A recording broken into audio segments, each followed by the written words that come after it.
I shall now make a statement in my capacity as the representative of the United States.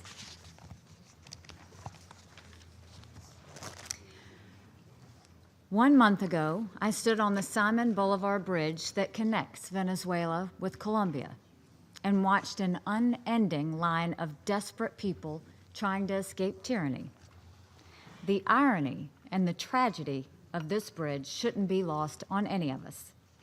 Named for a great liberator, the Simon Bolivar Bridge is now an escape route for a people starved and imprisoned by a dictator.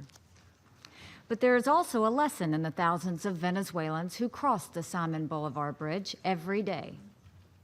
Fundamental human rights are denied when a man's ability to feed his family is destroyed. Human rights are denied when a woman loses her voice in determining her own future. And when human rights are denied, the violence and instability that follow spill over borders. One nation's crisis becomes a region's crisis, even a global crisis. This process is well advanced in Venezuela. For those who say this is only a matter of Venezuelan internal affairs, tell that to the people of Colombia. Tell that to the people of Peru. Tell that to the people of Brazil. And tell that to the people of Ecuador. We are long past the point at which the narco state of Venezuela stopped being a Venezuelan security problem. And now we are seeing the start of this disastrous cycle in Nicaragua. The spread of tyranny follows a predictable pattern. Media and opposition parties are silenced. Corruption chokes off economic opportunity. Institutions that people rely on outside the state, like universities, trade unions, and the church, are attacked and demonized. The regime unleashes its militants to kidnap, torture, and execute dissidents. The dictator hides behind those forces who terrorize and surveil their neighbors, all at the regime's instruction and on its behalf. And when the people inevitably rise up in protest, they are met with more violence, more imprisonment, and more death. Then the exodus begins. All of this has already happened in Venezuela. All of this is now happening in Nicaragua. Daniel Ortega has adopted the tactics of the dictators he once claimed to oppose. We shouldn't be surprised. Daniel Ortega and Nicolas Maduro are cut from the same corrupt cloth. They are both students of the same failed ideology, and they are both dictators who live in fear of their own people. The Ortega regime has long controlled the media by ensuring that television and radio stations are in the hands of family, friends, and corrupt allies. Ortega banned opposition parties and rigged the Nicaraguan Constitution to allow him 3 uninterrupted 5-year terms. And he named his wife vice president to continue to hold the power and dominate Nicaragua when he passes from the scene. In classic authoritarian fashion, Ortega is attempting to destroy the most respected institution that is rightfully standing up for the Nicaraguan people, the Catholic Church. Clerics have been attacked. Catholic charities have been looted. Churches have been desecrated.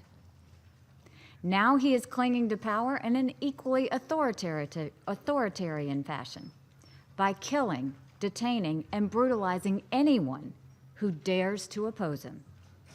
According to the Nicaraguan Association for Human Rights, over 448 people have been killed. Over 2,000 have been injured.